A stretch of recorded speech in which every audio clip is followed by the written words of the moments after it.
नमस्कार, मैं अमित कुमार राय और आप तेजस न्यूज देख रहे हैं। हमारे साथ सौनभ विहार मनीष कश्यप जी मौजूद हैं और इनसे हम पीएमसीएच पे कुछ सवाल करेंगे। और लगातार कई बार ये जेल भी गए लेकिन नहीं रोए। वो मनीष कश्यप पीएमसीएच का दुर्दशा देखकर रोने लगे। कश्यप जी, ये बताइए, आप पीएमसीएच के गेट पे क्यों रोने लगे? देखिए, जब अस्पताल में जो है गरीब की बेटी, गरीब की बच्ची, गरीब की माँ, गरीब का भाई, गरीब का पिता जो है इलाज बिना मर रहा है, और मैं इंसान हूँ, बिहारी हूँ, और मेरे आंखों के सामने अगर कोई बिहारी जो है इलाज बिना मर रहा है तो आदमी भावुक हो ही जाता है। अगर आप उसे अपना समझेंगे तो आप भावुक होंगे, उसे अगर आप अपना नहीं समझेंगे तो आप भावुक नहीं होंगे। मैं उन तमाम लोगों को अपना समझता हूँ तो मैं भावुक हो जाता हूँ। जो लोग अपना नहीं समझते हैं वो फेसबुक पे जो है मजाक उड़ाते हैं। वो लोग फेसबुक पे मजाक उड़ाते हैं। अब बताइए, बेतिया का सदर अस्पताल जो government medical college and hospital में जो है कन्वर्ट हो गया, यहाँ पे जो है कितनी समस्याएं होती है। कोई चनपटिया से अगर एक्सीडेंटल केस आ रहा है तो चनपटिया से जो है वो बेतिया तक आने में जो है उसको मात्र और मात्र 10 मिनट 15 मिनट लगेगा, 10 से 15 मिनट में। लेकिन जब वो छावनी से अंदर आएगा उसके बाद से हॉस्पिटल तक आने में जो है उसको 1 घंटा लगेगा कि 1.5 घंटा की 2 घंटा की 3 घंटा, कोई गारंटी नहीं है। मैं जब बेतिया अस्पताल में गया था तो मुझे बताया गया कि गोल्डन पीरियड होता है किसी भी मरीज का, उस गोल्डन आवर में अगर कोई ला देता है तो वो मरीज बच जाता है। अब बेतिया जो गवर्नमेंट मेडिकल कॉलेज है वहाँ पे आने का रास्ता तक सही नहीं है। आप बना देते हैं 3,000 करोड़ का, 4,000 करोड़ का, 5,000 करोड़ का अस्पताल बना देते हैं, पर अस्पताल में जाने का रास्ता नहीं बनाते हैं। पीएमसीएच में प्रकरण हुआ, वो बच्ची जो है 9 साल की थी, मासूम बच्ची थी, गरीब की बेटी थी। अगर किसी नेता या विधायक की बेटी होती, सांसद की बेटी होती तो उसके साथ ऐसे इस प्रकार की घटना नहीं घटती। वो जो है पहले एक प्राइवेट अस्पताल में जाती है, फिर एसकेएमसीएच मुजफ्फरपुर जाती है, फिर वहाँ से रेफर कर दिया जाता है पीएमसीएच में। पीएमसीएच में वो 4 घंटा एम्बुलेंस में रहती है। सारे अखबार ने और सारे मीडिया वालों ने छपा है इस बारे में। किसी ने 4 घंटा बोला, किसी ने 5 घंटा बोला, किसी ने 9 घंटा बोला। हम 4 घंटा ही मान लेते हैं। 4 घंटा वो अस्पताल में एम्बुलेंस में रहती है और कराहती है, और बिहार के सिस्टम और बिहार के स्वास्थ्य मंत्री को कहती है कि बचा लीजिए मेरा जान, मेरी कोई गलती नहीं है, मेरे साथ बलात्कार हुआ है, दरिंदों ने मेरे साथ बलात्कार किया है। अब ये सिस्टम जो है मेरे साथ गलती ना करे। लेकिन ये सिस्टम जो है वो अपनी चक्की में जो है उस बच्ची को पीस देता है, और वो बच्ची जो है 9 साल की उम्र में मर जाती है। तो दर्द होता है, और उस बच्ची को जो है मैं अपना मानूंगा तो मेरे आंखों से आंसू निकलेगा, और उस बच्ची को जो है आप अपना नहीं मानेंगे तो आपको हंसी आएगा। पीएमसीएच में आपके साथ घटना घट जाता है लेकिन आपके द्वारा कोई एक्शन नहीं लिया गया, आखिर क्यों? एक्शन लिया गया है। वो, अगर आप समझदार पत्रकार हैं तो आप समझेंगे। अ, मैं अगर एफआईआर करता तो 2 4 10 लोगों पे कार्रवाई होता, सही है। सीसीटीवी खंगाला जाता है, 2 4 10 लोगों पे कार्रवाई होता है, और मैटर जो है ठंडे बस्ते में चला जाता। आज मैं लड़ रहा हूँ उस भ्रष्ट सिस्टम के खिलाफ, और पीएमसीएच का चर्चा जो है बिहार के हर एक गांव में हो रहा है। बिहार का कोई ऐसा गांव नहीं है जिस गांव में पीएमसीएच का आज चर्चा नहीं हो रहा है। आप जाइए बिहार का किसी भी गांव में ये माइक लेके, तो चाहे वो किशनगंज का गांव हो, चाहे वो नवादा का गांव हो, भागलपुर बांका का गांव हो, या कटिहार का गांव हो, या खगड़िया का हो, या पश्चिमी चंपारण का हो, जहाँ पे अभी हम लोग बैठे हैं, कहीं का भी गांव हो, जाके किसी गांव में चर्चा कीजिए पीएमसीएच के बारे में, लोग क्या कहेंगे वो आपको पता चल जाएगा। भ्रष्ट सिस्टम और करप्ट सिस्टम, जर्जर सिस्टम को ही बदलना जो है मेरा लक्ष्य है। और इसलिए जो है मैं किसी पर्टिकुलर आदमी पे कार्रवाई ना करके जो है मैं उस सरकार से लड़ा, उस भ्रष्ट सिस्टम से लड़ा, जिसके वजह से जो है अनेकों लोगों की मौत हो रही है। जो मनीष कश्यप के ऊपर हंस रहे थे, जो मनीष कश्यप के बारे में उल्टा सीधा बोल रहे थे, जब मनीष कश्यप के साथ पीएमसीएच में वो घटना को अंजाम दिया गया, आज वो लोग भी पीएमसीएच को गलत ठहरा रहे हैं। इस पे क्या कहेंगे मनीष कश्यप? चलिए, देर आए दुरुस्त आए, समझिए इस चीज को। पीएमसीएच बिहार का सबसे बड़ा अस्पताल है। पीएमसीएच से एम्स में रेफर नहीं होता है, पीएमसीएच से आईजीआईएमएस में रेफर नहीं होता है, बल्कि आईजीआईएमएस और एम्स से पीएमसीएच में रेफर होता है। बिहार के सभी सदर अस्पताल से रेफर पीएमसीएच में होता है। यानी क्रिटिकल कंडीशन में हर मरीज को रेफर पीएमसीएच कर दिया जाता है। तो पीएमसीएच को उस लेवल का होना चाहिए। बिहार का जनसंख्या 14 करोड़ है, तो 14 करोड़ जनसंख्या का सबसे बड़ा अस्पताल वो किस लेवल का होना चाहिए, कितना बेड होना चाहिए, किस प्रकार से उसमें इलाज होना चाहिए, व्यवस्था होना चाहिए पीएमसीएच में। अगर नहीं है तो आवाज उठाइए भैया, नहीं तो कल आपकी भी बारी हो सकती है। इससे पहले जो है आप सिस्टम की चक्की में पिस जाए, आवाज उठाइए। और अगर आवाज नहीं उठाइएगा तो आज नहीं तो कल जो है ये सिस्टम जो है आपको भी परेशान करेगा। 2024 लोकसभा चुनाव में अचानक आपने अपना मूड बदल दिया और बीजेपी में चले गए, क्या कहेंगे इस पे? देखिए, पीएमसीएच प्रकरण के बाद जो है मैंने अपनी माँ को बोला था कि कहीं कुछ बोलना नहीं है मम्मी, कि ठीक हो जाने दो और उसके बाद से हम लोग बातचीत करेंगे। आप पहले ऐसे व्यक्ति हैं जो मेरी माँ का इंटरव्यू लिए, सही है? मेरे आने से पहले आप इंटरव्यू ले चुके थे, मतलब मैं यहाँ नहीं पहुँचा था तब आप इंटरव्यू ले चुके थे, पहले फर्स्ट व्यक्ति। सही है कि गलत है? बिल्कुल सही। आप मेरी माँ से पूछिए कि क्या मैं हाँ, चुनाव में बैठना चाहता था? पूछिए। नहीं। अरे उन लोगों ने मेरे साथ विश्वासघात नहीं किया, एक माँ के साथ विश्वासघात किया है। बिहार की कोई भी माँ जो है ना, अब इस विश्वासघाती नेता पे भरोसा नहीं करेगी, नहीं करेगी तो नहीं करेगी। अरे मेरे भरोसे को तोड़ देते तो मैं जो है झेल लेता, बर्दाश्त कर लेता। एक माँ के भरोसे को आप लोगों ने तोड़ा है, एक माँ के उम्मीद को तोड़ा है। ऊपर भगवान बैठे हैं, वो सब देख रहे हैं, सबके कर्मों का हिसाब करेंगे। आज आप लोगों ने मेरे साथ विश्वासघात किया, कल आपके साथ कोई और करेगा। जब बड़े नेता लोग किसी पार्टी को छोड़ के दूसरे पार्टी में चले जाते हैं और दूसरे पार्टी को छोड़ के तीसरे पार्टी में चले जाते हैं, लेकिन उनके साथ सवाल नहीं होता है, लेकिन मनीष कश्यप ने क्या बीजेपी का दामन थाम लिया?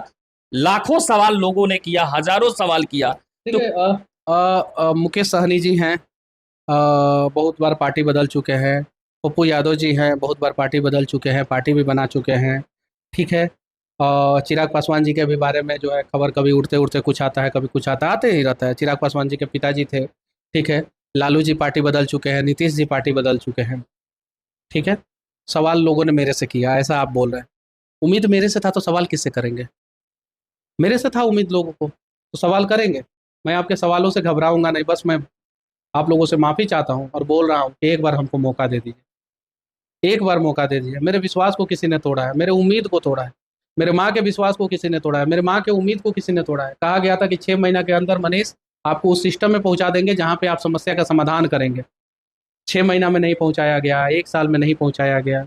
उसके बाद से पीएमसीएच में मेरे साथ प्रकरण हुआ, उसके बाद से मेरे साथ क्या किया गया बताने की जरूरत नहीं है।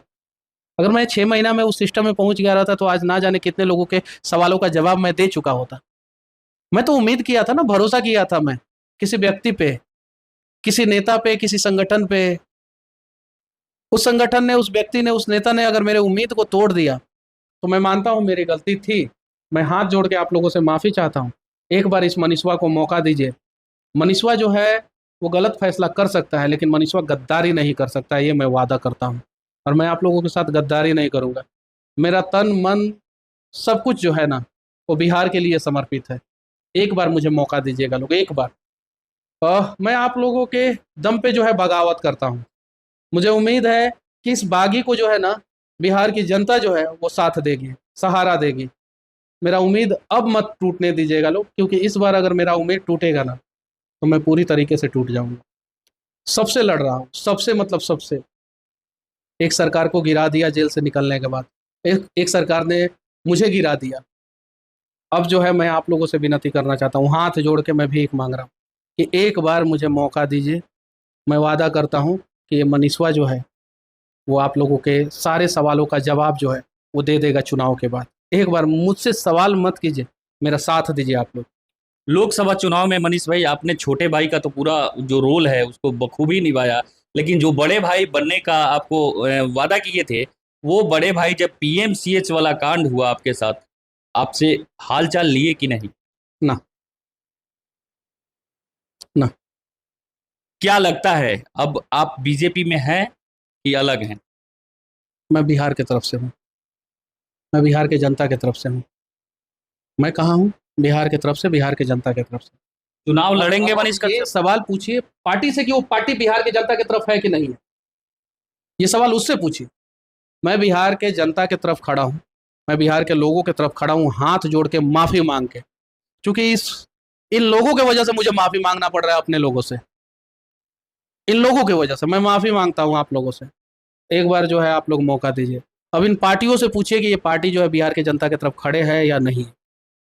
वो तो साफ साफ दिखाई दे दिया, जब अपने कार्यकर्ता के साथ वो लोग खड़े नहीं हैं तो क्या मालूम बिहार की जनता के साथ खड़े होंगे कि नहीं होंगे। अब उन्हीं लोग के ऊपर छोड़ दिया। दीजिए, मेरे साथ जो घटना घटा उसके एक दिन बाद भी वीडियो वायरल हुआ, पीएमसीएच में किसी के ऊपर कार्रवाई हुआ नहीं हुआ। उस समय अगर कार्रवाई हो गया रहता तो शायद जो है वो एक दिन पहले, कल जो है एक दलित परिवार की रेप पीड़िता बच्ची जो है 9 साल की मासूम बच्ची, नाबालिग बच्ची जो है वो समय से पहले जो है वो भगवान के पास नहीं चली जाती। अगर आज भी कार्रवाई नहीं होगा पीएमसीएच का के ऊपर, वहां का सुप्रिंटेंडेंट, डिप्टी सुप्रिंटेंडेंट, प्रभारी, 3 लोगों को सिर्फ सस्पेंड कीजिए, 3 लोगों को, सुप्रिंटेंडेंट, डिप्टी सुप्रिंटेंडेंट और प्रभारी को, 3 लोगों को सस्पेंड कीजिए। अगर ये काम मंगल पांडे नहीं कर सकते हैं, बिहार के स्वास्थ्य मंत्री नहीं कर सकते हैं, तो उम्मीद कीजिए, यकीन कीजिए कि इस बार जो है बिहार की जनता जो है सरकार को बदलने के लिए तैयार है। बहुत बड़ी बात कह रहे हैं आप। मैं जब बोलता हूँ वो होता भी है। मैंने बोला था पुल गिरेगा, लोगों ने मेरा मजाक उड़ाया कि कौन सा इंजीनियर, दुनिया के कौन सा कॉलेज से इंजीनियरिंग किया है कि बोल दिया कि 1 साल के अंदर अंदर पुल गिर जाएगा। 11 महीना के अंदर पुल गिर गया, वो 11 महीना के अंदर। वो पुलवा 2 महीना बाद भी गिर सकता था, तो 13 महीना हो जाता था। लेकिन मैंने बोला था कि 1 साल में गिरेगा, तो 11 महीना में गिरा। मैंने बोला कि जेल से निकलते ही सरकार बदल देंगे 180 दिन के अंदर अंदर। 40 दिन से पहले सरकार बदली। उसके बाद मैंने बोला कि मोदी जी के रैली में नहीं जाइए, लाल लाल कुर्सी का फोटो वीडियो आ गया। इसके पहले 50 बार मोदी जी आए हैं बिहार में, 49 बार। आप दिखा दीजिए 49 बार में किसी भी रैली में जो है मोदी जी के रैली में कुर्सी से ज़्यादा लोग नहीं आए हों, तो आप जो बोलिएगा सो। मोदी जी के रैली से जो है खाली कुर्सी का वीडियो आज तक जो है बिहार में कभी नहीं आया। कोई दिखा दे, कोई बीजेपी का कार्यकर्ता या विपक्ष का कार्यकर्ता कोई दिखा दे कि मोदी जी जो है 50 बार बिहार में आए हैं। 49 बार की मैं बात कर रहा हूँ, इस बार का छोड़ के, कि कोई दिखा दे कि मोदी जी के रैली में खाली कुर्सियों का वीडियो फोटो आया हो, रोड शो में जो है खाली खाली जगह दिखा हो। अच्छा ये बताइए, आप मना क्यों कर रहे थे कि मोदी जी की रैली में नहीं जाना है? मोदी जी तक हम बिहारियों का दर्द। लेकिन आपके बड़े भाई कहे जाने वाले, उन्होंने गुहार लगाया लोगों से, तो मेरे कहने का मतलब है जब मनीष कश्यप के ऊपर संकट आता है तो सुनाई नहीं देता है, लेकिन वहीं मनीष कश्यप कोई बात बोलते हैं तो उस पर निगरानी रखी जाती है। आज से पहले बताइए कि मोदी जी बिहार में आए, कब कब वो वीडियो बना के डाले हैं फेसबुक पे कि हाँ मोदी जी के रैली में जाइए लोग, है ना, सोशल मीडिया है। आप बताइए, दिखाइए उनका कोई एक वीडियो दिखाइए जब हाथ जोड़ के विनती किए हों कि मोदी जी के रैली में जाइए लोग। लोगों ने उनका नहीं सुना, लोगों ने मेरा सुना, और उनके उस वीडियो में जाके कमेंट पढ़िए लोगों ने क्या कहा। ये चीज है। अच्छा ये बताइए मनीष भाई, चुनाव लड़ेंगे कि फिर माइक उठाएंगे? देखिए मैं यूट्यूबर हूँ, पत्रकार नहीं। नेट पे भी जाके सर्च मारिएगा ना तो यूट्यूबर आता है, यूट्यूबर मनीष कश्यप। अखबार जो है ना मेरे बारे में यूट्यूबर छापता है, न्यूज चैनल मेरे बारे में यूट्यूबर छापता है। मैं जेल से निकला, लेकिन बिहार की जनता तो आपको पत्रकार मानती है ना, निष्पक्ष पत्रकार। जेल से निकला ना मैं, तो मैं जब गाड़ी पे बैठा था, जिस ओपन गाड़ी पे बैठा था, उसमें जो है जब पहला इंटरव्यू करने आए, उसी समय मैं बोला कि मैं यूट्यूबर हूँ, बोले थे उसी समय। और मैं यूट्यूबर हूँ, मैं आवाज़ उठाऊंगा लोगों का, लेकिन समस्या का समाधान करने लायक भी बनूंगा। अगर समस्या का समाधान करने लायक नहीं बनूंगा ना, तो सिर्फ आवाज़ उठाते रहूंगा। और ये लोग जो है, ये जो सिस्टम में बैठे भ्रष्ट नेता है ना, वो हम जैसे लोगों के साथ विश्वासघात करके जो है हम लोगों को फर्जी केस मुकदमा में फंसाते रहेंगे। अभी हमारे साथ मनीष कश्यप जी थे और मनीष कश्यप से हमने जानने का प्रयास किया और मनीष कश्यप ने जवाब भी अपने तरीका से दिए।